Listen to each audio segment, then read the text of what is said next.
Halo, nama saya Jessica Emanuela Mesak F. Saya adalah peserta Lasar CPNS tahun 2022, golongan 2, angkatan 5, dengan satuan kerja yaitu RS Anak dan Bunda Harapan Kita Jakarta, dengan lembaga penyelenggaranya yaitu BPPK Jakarta. Pada kesempatan kali ini, saya akan mempresentasikan mengenai learning journal saya setelah membaca dan memahami modul agenda 2, yaitu akuntabel, bagian dari 7 core values berakhlak. Selamat menyimak. Dalam konteks ASN, akuntabilitas adalah kewajiban untuk mempertanggungjawabkan segala tindak dan tanduknya sebagai pelayan publik kepada atasan, lembaga pembina, dan lebih luasnya kepada publik. Akuntabilitas merujuk pada kewajiban setiap individu, kelompok, atau institusi untuk memenuhi tanggung jawab dari amanah yang dipercayakan kepadanya. Amanah seorang ASN, menurut SM Menteri Pendayagunaan Aparatur Negara dan Reformasi Birokrasi Nomor 20 Tahun 2021, adalah menjamin terwujudnya perilaku yang sesuai dengan core values ASN berakhlak. Dalam konteks akuntabilitas, perilaku tersebut adalah: 1. Kemampuan melaksanakan tugas dengan jujur, bertanggung jawab, cermat, disiplin, dan berintegritas tinggi. 2. Kemampuan menggunakan kekayaan dan barang milik negara secara bertanggung jawab, efisien, dan efektif. 3. Kemampuan menggunakan kewenangan jabatannya dengan berintegritas tinggi. Aspek-aspek dalam akuntabilitas yang pertama adalah akuntabilitas adalah sebuah hubungan. Hubungan yang dimaksud adalah hubungan dua pihak antara individu atau kelompok atau institusi dengan negara dan masyarakat. 2. Akuntabilitas berorientasi pada hasil. Hasil yang diharapkan dari akuntabilitas adalah perilaku aparat pemerintah yang bertanggung jawab, adil, dan inovatif. 3. Akuntabilitas membutuhkan adanya laporan. Dengan memberikan laporan kinerja berarti mampu menjelaskan terhadap tindakan dan hasil yang telah dicapai. 4. Akuntabilitas memerlukan konsekuensi. Akuntabilitas menunjukkan tanggung jawab, dan tanggung jawab menghasilkan konsekuensi. Konsekuensi tersebut dapat berupa penghargaan atau sanksi. 5. Akuntabilitas memperbaiki kinerja. Tujuan utama dari akuntabilitas adalah untuk memperbaiki kinerja ASN dalam memberikan pelayanan kepada masyarakat. Dalam pendekatan akuntabilitas yang bersifat proaktif, akuntabilitas dimaknai sebagai sebuah hubungan dan proses yang direncanakan untuk mencapai tujuan yang telah ditetapkan. Mekanisme akuntabilitas yang pertama, akuntabilitas kejujuran dan hukum, accountability for probity and legality. Akuntabilitas hukum terkait dengan kepatuhan terhadap hukum dan peraturan yang diterapkan. 2. Akuntabilitas proses, proses accountability. Akuntabilitas ini diterjemahkan melalui pemberian pelayanan publik yang cepat, responsif, dan murah. Pengawasan dan pemeriksaan akuntabilitas proses dilakukan untuk menghindari terjadinya kolusi, korupsi, dan nepotisme. 3. Akuntabilitas program atau program accountability.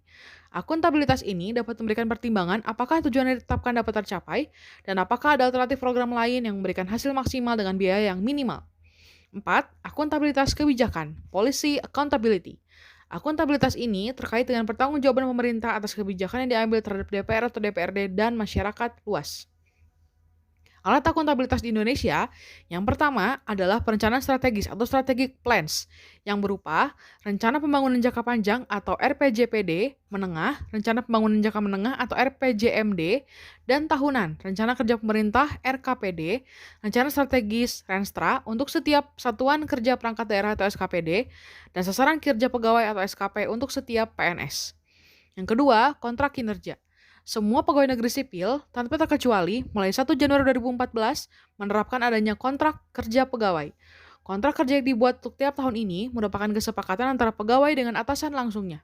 Kontrak atau perjanjian kerja ini merupakan implementasi dari Peraturan Pemerintah Nomor 46 Tahun 2011 tentang penilaian prestasi kerja PNS hingga Peraturan Pemerintah Terbaru Nomor 30 Tahun 2019 tentang penilaian prestasi kerja PNS. 3. Laporan kinerja, yaitu berupa laporan akuntabilitas kinerja instansi pemerintah atau LAKIP yang berisi perencanaan dan perjanjian kinerja pada tahun tertentu, pengukuran, dan analisis capaian kinerja serta akuntabilitas keuangan. Menciptakan lingkungan kerja yang akuntabel memerlukan beberapa hal. Yang pertama, menentukan tujuan yang ingin dicapai dan tanggung jawab yang harus dilakukan. 2. Melakukan perencanaan atas apa yang perlu dilakukan untuk mencapai tujuan. Cara ini dapat dilakukan melalui identifikasi program atau kebijakan yang perlu dilakukan.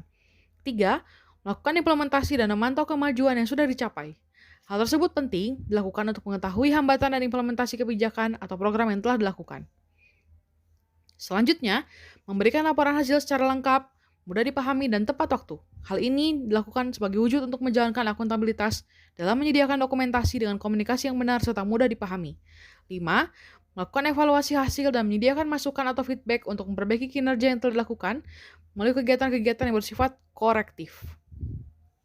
Berikutnya, saya akan menjelaskan mengenai perilaku-perilaku ASN yang berkaitan dengan perilaku akuntabel.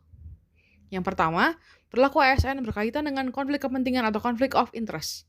Pertama, ASN harus memastikan kepentingan pribadi atau keuangan tidak bertentangan dengan kemampuan mereka untuk melakukan tugas-tugas resmi mereka dengan tidak memihak. Lalu, ASN memahami bahwa konflik kepentingan sebenarnya dianggap ada atau berpotensi ada di masa depan. Berikutnya, jika konflik muncul, ASN dapat melaporkan kepada pimpinan secara tertulis untuk mendapatkan bimbingan mengenai cara terbaik dalam mengelola situasi secara tepat. Lalu, ASN dapat menjaga agar tidak terjadi konflik kepentingan dalam melaksanakan tugasnya. Apa yang diharapkan dari seorang ASN terhadap menyikapi konflik kepentingan? Yang pertama, ASN bertindak sesuai dengan persyaratan legislatif, kebijakan lembaga dan kode etik yang berlaku untuk perilaku mereka. Kedua, ASN tidak mengganggu, menindas, atau diskriminasi terhadap rekan atau anggota masyarakat. Kebiasaan kerja ASN, perilaku dan tempat kerja pribadi dan profesional, hubungan kontribusi yang harmonis, lingkungan kerja yang aman dan produktif. Lalu, ASN melayani pemerintah setiap hari dan tepat waktu, berikan masukan informasi dan kebijakan.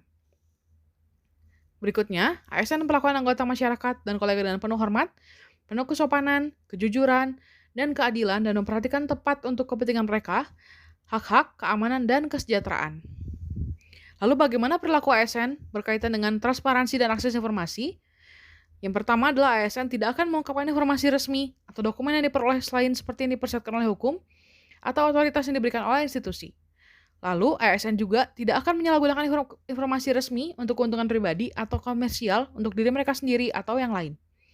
Berikutnya, ASN akan mematuhi persyaratan legislatif, kebijakan, dan semua arahan yang sah lainnya mengenai komunikasi dengan menteri, staf menteri, anggota media, dan masyarakat pada umumnya.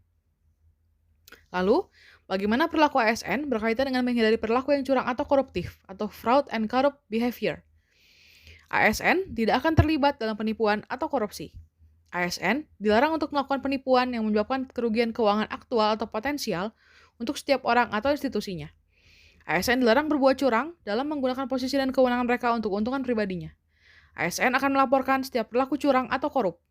ASN akan melaporkan setiap pelanggaran kode etik badan mereka. ASN akan memahami dan menerapkan kerangka akuntabilitas yang berlaku di sektor publik.